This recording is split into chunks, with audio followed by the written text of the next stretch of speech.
Dernière nouvelle. La FIFA confirme une mauvaise nouvelle pour le Real Madrid avant le choc contre le PSG.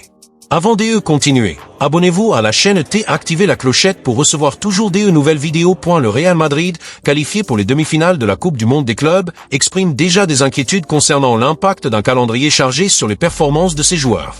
Avec la finale du tournoi prévue pour le 13 juillet 2025, la proximité avec le début de la Liga, prévue pour le 19 août, suscite des craintes au sein de la direction quant à l'usure physique des joueurs au début de la saison 2025-26. Le club cherche des solutions pour éviter de compromettre sa préparation. Selon le journaliste Miguel Ángel Díaz, le Real Madrid a demandé à la Fédération espagnole de football de reporter la première journée de la Liga contre Osasuna. La direction estime que l'intervalle entre la fin de la Coupe du Monde des clubs et le début du championnat national est insuffisant pour un repos et une préparation adéquats. La modification de la date est considérée comme essentielle pour garantir la récupération des joueurs. Sous la direction de Xavi Alonso, le Real Madrid a fait preuve de constance, même en affrontant l'usure naturelle de la fin de la saison européenne. Cependant, la courte période de vacances après la Coupe du Monde des clubs pourrait compromettre le conditionnement physique des joueurs. Avec à peine plus d'un mois entre le tournoi et le début de la Liga, le club craint des difficultés à maintenir un niveau compétitif élevé dans toutes les compétitions. Le début de la Liga, s'il est maintenu au 19 août, laisse au Real Madrid un délai serré pour les vacances, les entraînements et les ajustements tactiques. La direction considère ce calendrier insuffisant pour une pré-saison idéale, essentielle pour lutter pour les titres en 2025-26. Le club cherche à éviter une usure excessive qui pourrait affecter les performances tout au long de la saison. Et elle reste maintenant à attendre la réponse de la Fédération espagnole à la demande du Real Madrid. Un éventuel report du match contre Osasuna pourrait garantir plus de temps pour la récupération et la préparation, permettant au club de commencer la Liga dans de meilleures conditions. Cette décision sera cruciale pour la planification du Real Madrid dans sa quête de titre pour la saison 2025-26. Rodrigo veut jouer à Arsenal. Rodrigo, l'attaquant brésilien du Real Madrid, traverse une période d'incertitude dans sa carrière au sein du club espagnol. Sous la direction de Xavi Alonso, le joueur a perdu sa place dans l'équipe titulaire, le coach préférant donner la priorité au jeune Arda Güler, dont l'ascension a été remarquable. Ce changement tactique a placé Rodrigo dans le viseur d'autres clubs, Arsenal, en Angleterre, émergeant comme la destination préférée du joueur. Arsenal, dirigé par l'entraîneur Mikel Arteta, considère Rodrigo comme la priorité absolue pour la prochaine fenêtre de transfert. Arteta est enthousiaste à l'idée des qualités du numéro 11, le considérant comme un élément clé pour renforcer l'attaque des Gunners pour la nouvelle saison. En coulisses, les négociations sont en cours, mais tout accord définitif ne devrait être conclu qu'après la fin de la Coupe du Monde des clubs. Malgré l'intérêt de clubs d'Arabie Saoudite qui ont déjà contacté l'entourage de Rodrigo, le joueur a clairement exprimé sa préférence pour Arsenal. Selon des sources proches, Rodrigo voit le projet du club londonien comme le prochain pas idéal pour sa carrière, rejetant pour l'instant les avances du football saoudien. Le Real Madrid a fixé un montant minimum de 80 millions d'euros pour entamer toute négociation concernant le Brésilien. Le départ de Rodrigo est vu d'un bon œil par Xavi Alonso, notamment parce que la somme collectée pourrait être réinvestie dans le recrutement d'un nouveau milieu de terrain. L'un des objectifs du club merengue est Vitinha, du PSG, qui correspond au profil souhaité par le staff technique. Outre Arsenal, d'autres géants européens, tels que Manchester City et le Bayern Munich, ont également manifesté leur intérêt pour Rodrigo. Cette concurrence pourrait pousser le Real Madrid à organiser une vente aux enchères pour le joueur, maximisant ainsi la valeur du transfert. La compétition entre ces clubs de poids augmente la pression sur Arsenal pour accélérer les négociations. L'ascension d'Arda Güler est l'une des principales raisons de la perte de place de Rodrigo. Le jeune Turc s'est imposé comme un élément clé dans le système de Xavi Alonso, étant même comparé à Toni Kroos pour son intelligence tactique et sa qualité au milieu de terrain. La préférence de Rodrigo pour jouer sur le côté gauche a également créé un conflit avec les stratégies de l'entraîneur, qui a opté pour Güler en raison de son style de jeu plus adapté au système. Le possible transfert de Rodrigo à Arsenal représente un nouveau chapitre dans la carrière du Brésilien, qui cherche à retrouver un rôle de premier plan dans un club de haut niveau en Europe. Alors que le Real Madrid envisage de réinvestir les fonds d'une éventuelle vente, Arsenal intensifie ses efforts pour sécuriser le joueur. Avec la concurrence d'autres clubs et l'approche de la fenêtre de transfert, l'issue de cette négociation promet d'être l'un des moments forts du marché des transferts. Le Real Madrid ne renonce pas à Cara. Le Real Madrid a entamé la saison avec une approche agressive sur le marché des transferts en sécurisant 3 renforts de poids, Dean Huijsen, Trent Alexander-Arnold et Franco Mastantuono. Huijsen et Alexander-Arnold sont déjà intégrés à l'équipe, prêts à représenter le club lors de la Coupe du Monde des clubs de la FIFA, tandis que Mastantuono, qui fêtera bientôt ses 18 ans, arrivera le mois prochain, suscitant encore plus d'attentes parmi les supporters. Le Real Madrid, connu pour son approche ambitieuse et stratégique sur le marché des transferts, a rencontré un obstacle significatif dans sa tentative de renforcer le poste d'arrière-gauche avant la Coupe du Monde des clubs 2. La FIFA, le recrutement d'Álvaro Carrá, du Benfica. Le jeune arrière latéral espagnol, qui s'est distingué dans le football portugais, est devenu une priorité pour les Merengues, qui voient en lui non seulement une solution immédiate pour le poste, mais aussi un investissement à long terme en raison de son potentiel et de sa polyvalence.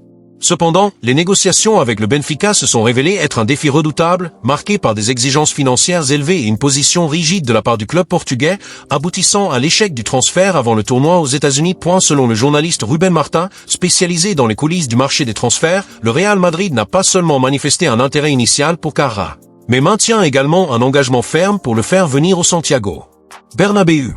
La décision de donner la priorité aux joueurs, même après cet échec initial, reflète la confiance du club en sa capacité à devenir un pilier de la défense merengue. Carrá, âgé de 22 ans, est considéré comme un arrière latéral moderne, capable de contribuer à la fois en défense et en attaque, avec une combinaison de vitesse, de technique et d'intelligence tactique qui s'aligne parfaitement avec le style de jeu de Xavi Alonso, l'entraîneur du Real Madrid. Son passage au Benfica, où il s'est imposé comme titulaire et a brillé en Ligue des Champions, n'a fait que renforcer l'intérêt du club espagnol. Le principal obstacle dans les négociations a été la position inflexible du Benfica, qui a exigé le paiement intégral de la clause de résiliation de 50 millions d'euros stipulée dans le contrat de Carrá. Pour le Real Madrid, qui négocie historiquement avec habileté pour réduire les coûts ou inclure des variables dans les accords, cette exigence a représenté un obstacle majeur. Le club espagnol a tenté d'explorer des alternatives, comme proposer des joueurs en échange ou échelonner le paiement, mais le Benfica est resté inflexible, conscient de la valeur croissante de son jeune talent sur le marché européen. Cette rigidité a forcé le Real Madrid à suspendre les discussions, surtout face à la proximité de la Coupe du Monde des clubs, qui exigeait une concentration totale sur la préparation de l'équipe. Outre les questions financières, un autre facteur a compliqué l'opération: le temps. Avec la blessure de Ferland Mendy, l'arrière-gauche titulaire du Real Madrid, le club s'est retrouvé sous pression pour trouver un renfort pour le poste avant de voyager aux États-Unis. L'absence de Mendy, combinée au manque de profondeur dans l'effectif pour le poste d'arrière-gauche, a laissé Fran Garcia comme la seule option immédiate, ce qui a suscité des inquiétudes internes quant à la capacité de l'équipe à concourir à un haut niveau sans un remplaçant fiable. Dans ce contexte, le recrutement de Carrá était considéré comme idéal, car il pourrait assumer la titularisation temporairement tout en concurrençant Mendy et Garcia pour une place à l'avenir, créant une dynamique saine de compétition interne. Malgré cet échec initial, le Real Madrid n'a pas renoncé à Carrá. Selon Ruben Martin, le club maintient le contact avec l'entourage du joueur et envisage de reprendre les négociations après la Coupe du Monde des clubs, lorsque la pression pour des résultats immédiats sera moindre. Des sources proches du joueur indiquent qu'il est lui-même enthousiaste à l'idée de se transférer au Real Madrid, club qui représente le sommet pour tout joueur espagnol. Carrá, qui a commencé sa carrière dans les catégories de base du Deportivo La Coruña avant de se distinguer à Manchester United et ensuite au Benfica, voit l'opportunité de retourner en Espagne comme une étape majeure dans sa carrière. Un autre aspect qui rend la quête de Carrá si intrigante est la concurrence. Des clubs comme Manchester City et le Bayern Munich surveillent également le joueur, attirés par ses performances constantes et sa capacité à jouer dans différents systèmes tactiques.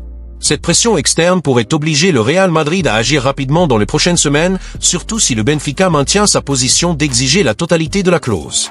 Pour les Merengues, la décision de ne pas chercher d'alternatives immédiates, comme Miguel Gutiérrez ou Théo Hernandez, démontre une confiance spécifique en Carrá comme le profil idéal pour le poste. Le cas de Carrá reflète également la philosophie actuelle du Real Madrid sur le marché des transferts, équilibrer les investissements dans de jeunes promesses avec la recherche de résultats immédiats. Alors que des joueurs comme Dean Huijsen, Trent Alexander-Arnold et Franco Mastantuono représentent la nouvelle génération du club, le recrutement de Carrá serait un complément parfait, apportant jeunesse et expérience dans des compétitions de haut niveau. L'insistance sur son recrutement, malgré les obstacles, suggère que le Real Madrid est prêt à attendre le bon moment pour conclure l'affaire, que ce soit sur le marché hivernal ou lors de la prochaine fenêtre de transfert. Le Real Madrid face à un dilemme crucial. À la veille de la Coupe du Monde des clubs de la FIFA, le Real Madrid a été confronté à un dilemme crucial dans sa stratégie d'effectifs. L'impossibilité de finaliser le transfert d'Álvaro Carrá, combiné à la blessure de Ferland Mendy, a laissé le club avec Fran Garcia comme seul arrière-gauche titulaire disponible. Face à ce scénario, les Merengues ont pris une décision audacieuse, pour beaucoup, surprenante, choisir de ne pas recruter de remplaçants immédiats et participer au tournoi avec un effectif limité à ce poste. Ce choix reflète non seulement la confiance de la direction et du staff technique dans le groupe actuel de joueurs, mais aussi une approche calculée, privilégiant la stabilité du projet à long terme plutôt que des solutions à court terme. Cette décision, bien que risquée, révèle beaucoup sur la mentalité du club dans un moment de transition et d'ambition sur la scène mondiale. Et la blessure de Ferland Mendy, l'un des piliers défensifs du Real Madrid ces dernières saisons, a été un coup dur. Mendy, connu pour sa solidité défensive et sa capacité à neutraliser les meilleurs attaquants du monde, a subi une blessure qui l'a écarté de la Coupe du Monde des clubs, laissant un vide notable à l'arrière-gauche.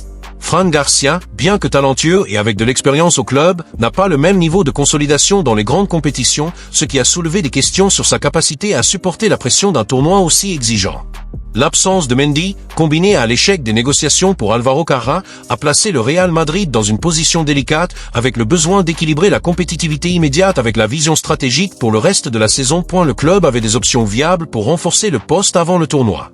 L'une des alternatives les plus discutées était Miguel Gutiérrez, ancien joueur de la formation du Real Madrid, qui brille actuellement à Gérone. Gutiérrez, qui a quitté le club en 2022, pourrait être racheté à un prix abordable grâce à une clause de rachat incluse dans son contrat. Sa familiarité avec le club, alliée à ses performances impressionnantes en Liga et avec l'équipe nationale espagnole, en faisait un choix logique pour combler le poste temporairement. De plus, Gutiérrez a démontré une polyvalence tactique, pouvant jouer à la fois comme arrière latéral et dans des positions plus avancées sur le terrain, ce qui serait un atout pour Xavi Alonso, entraîneur connu pour son approche tactique flexible. Une autre possibilité était Théo Hernandez, un autre ancien joueur du Real Madrid, qui défend actuellement le Milan. Hernandez, qui est dans la dernière année de son contrat avec le club italien, serait une option à fort impact, compte tenu de son style de jeu explosif et de sa capacité à influencer les matchs tant en défense qu'en attaque. Son expérience dans les compétitions européennes et son passage au Real Madrid en ferait une solution immédiate, capable de s'intégrer rapidement à l'équipe.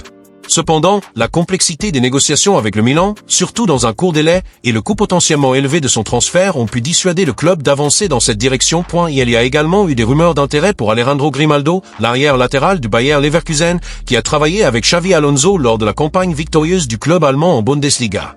Grimaldo, connu pour la précision de ses centres et ses contributions offensives, serait un choix naturel pour le système d'Alonso, qui valorise les arrières capables de soutenir l'attaque. Sa familiarité avec les méthodes de l'entraîneur pourrait faciliter son adaptation, mais, comme Hernandez, son recrutement impliquerait des négociations complexes et des coûts élevés, surtout compte tenu du succès récent du Leverkusen sur le marché européen. Face à ces alternatives, la décision du Real Madrid de ne recruter personne pour la Coupe du Monde des clubs a été perçue comme une prise de risque, mais soigneusement planifiée. Selon des sources proches du club, la direction et Xavi Alonso ont choisi de faire confiance à Fran Garcia et à la polyvalence d'autres joueurs de l'effectif, comme David Alaba, qui, bien qu'il soit défenseur central de formation, a déjà joué à l'arrière-gauche à plusieurs reprises.